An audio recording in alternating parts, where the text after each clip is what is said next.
Welcome to Loren Reads to You. Today we're reading The Bedtime Killer by Loren Malloy. That's me. If you haven't followed or subscribed to wherever you're watching or listening to this, make sure you do. And if you haven't heard or seen chapters 1 through 14 of this story yet, and you want to, save and pause this, go back and watch and listen to those, and then join me again for this chapter. We're up to chapter 15. So if you're ready, get cozy, get comfortable, and let's go. Chapter 15. Horace sighed and smiled. He still remembered every detail from his all-consuming date with little Miss Barbie, even after all this time. I guess you always do remember your firsts, the first by accident and the first on purpose. Both of those were very important firsts to Horace. Since that beautiful night that he and little Miss Barbie took their relationship to the most intimate level, he has had a total of 6 lovely ladies he has called his own. Horace remembers each and every single one of his ladies that got to experience his specialized and specific brand of love. He still couldn't believe he hadn't got caught yet. Today, Horace had the perfect view of Miss Julie. He had discovered her one day while working on his customer's property. She was the next-door neighbor. Every day she would lay outside sun-tanning while she studied. Her widowed father had hired a competing landscaping company, so Horace had to suffice with only being able to stare at her through the spaces between the fence posts.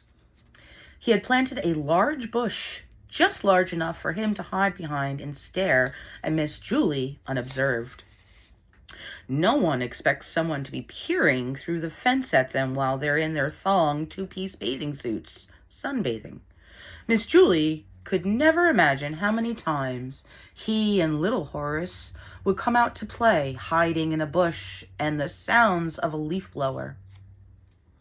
Miss Julie very often would lay out topless, knowing her father wouldn't be home from work for many hours.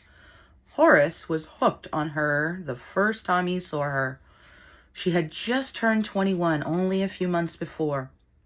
He remembered with great fondness her birthday pool party that was wonderfully only ladies. Little Horace was thoroughly pleased. He could learn a lot about his sexy lady through that gap in the fence. He was happy and content with their arrangement until the competing landscapers put up thick ivy to cover the whole fence, making it impossible for his date time with his Miss Julie. How dare they? How dare her father try to stop their dates with that stupid ivy? He must have discovered their relationship and didn't approve. That's why her father blocked Horace's view of his lover. It's not up to him, Horace roared, punching his steering wheel over and over again. He couldn't do this to us, Miss Julie. He won't. I won't let him. Don't worry, my lady. I'll see you real soon. Don't you worry. Horace cried out to no one. He started nodding and whispering, yeah, over and over again as he put the truck in drive. He knew what he had to do. Later that night, Horace went back to Miss Julie's home with lots of Roundup weed killer. There wasn't a lock on the back fence gate, making it easy for Horace to enter her backyard. He crept around the back of the property, taking his time to soak up all the details of the property being kept from him. Most of the windows were dark. You could hear no sounds coming from the house.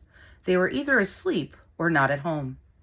It was hard to tell when the cars were all kept in a garage with no windows to look in to check. Just as Horace was approaching the back door of the home, he heard a phone begin to ring from inside the house. He froze and just waited for the lights to come on. He listened to it continue to ring while no one seemed to stir to answer it. Damn, she must not be home, Horace thought. He wanted to enter his lover's inner domain so badly now that he knew no one was home, especially since he knew he had already taken that step with one lover. Why not her as well?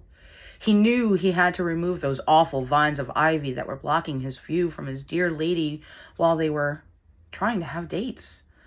Sighing, he went over to the fence and began spraying hefty amounts of the weed killer all over the ivy.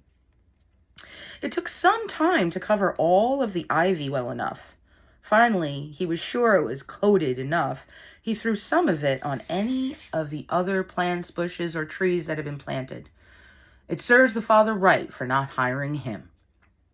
Horace walked back to his truck, which was hidden near the house in the overgrown trees. The town never seemed to get around to trimming back. He didn't mind. He was grateful for the coverage. He put the empty containers inside his truck and got in. "See you soon, my lady," Horace said while looking towards Miss Julie's house. Several nights later, Horace went back to his lover, Miss Julie's house, and pulled into the same spot as when he was last there. The tree's overgrown branches hid his truck perfectly. His truck's lights were already off. He did that the moment he pulled onto her street, and thank goodness, because it was only moments after he pulled into his hiding spot that a cop car drove by. Horace froze in place and didn't breathe. He watched as the cop drove by, completely unaware Horace was there. He also didn't seem to be doing anything other than just using the road. He wasn't going slowly or looking at houses. He was just driving. Horace almost drove away, but he just couldn't help himself. He just stared at the house. That was twice cops were right next to him and did nothing. It was a sign. He truly was meant to be with his lover. No one was home, and he needed to feel close to his lady. It had been too long. A thought screamed in his head. "I've been denied too long to be able to wait." Suddenly, Horace nodded in agreement with the thought. He was out of his truck and onto her property in seconds. The back gate was still unlocked. Horace jogged towards the kitchen door before he even realized what he was doing. Horace tried turning the knob on her back door, but it was locked. Horace panicked only for a moment when he looked down and saw next to the door a flower planter. There was an obvious line of demarcation of ground-in dirt, showing it'd been dragged aside and put back many, many times. There's only one reason someone would do that often enough to cause a mark, Horace thought to himself. Horace lifted the planter, and there it was, a spare key. "Gotcha," he said as he lifted the key and held it up in the moonlight. "People are ridiculous. They pay for all sorts of locks and security measures. Then they put the key in some obvious places. What do they think? Took me 3 seconds to figure it out. Congrats on $1,000 security fence, asshole. Congrats especially for keeping it unlocked and then leaving a key," Horace exclaimed sarcastically. Horace suddenly gasped with a thought. It wasn't her father being stupid with his security measures. No, it was his lover, Miss Julie, who wanted him to find the key. Sure, that's exactly what it is.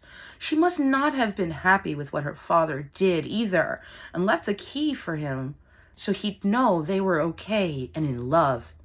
"Oh, I love my lady," Horace thought, as he eagerly yet silently unlocked the door. It was very nice inside. Everything gleamed with cleanliness. It even smelled clean, like chemicals and soap. He quietly made his way to his lover's bedroom. He took his time to check out every room first, though. He knew this wouldn't be the only time he was invited in, but he needed to memorize every detail of his first time in his lover's inner sanctum. He loved discovering everything there was to see about his ladies.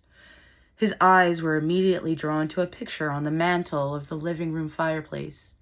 Excited little Horace into twitching very hard at the sight of the photo.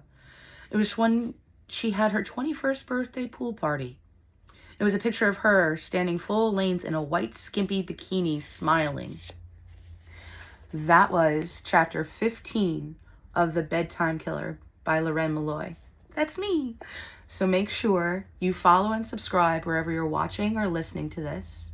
And when you're ready, let's get into chapter 16. Now, if you're enjoying the book, make sure you check it out on Amazon. You can get this for yourself in paperback and Kindle. I'll see you for the next chapter.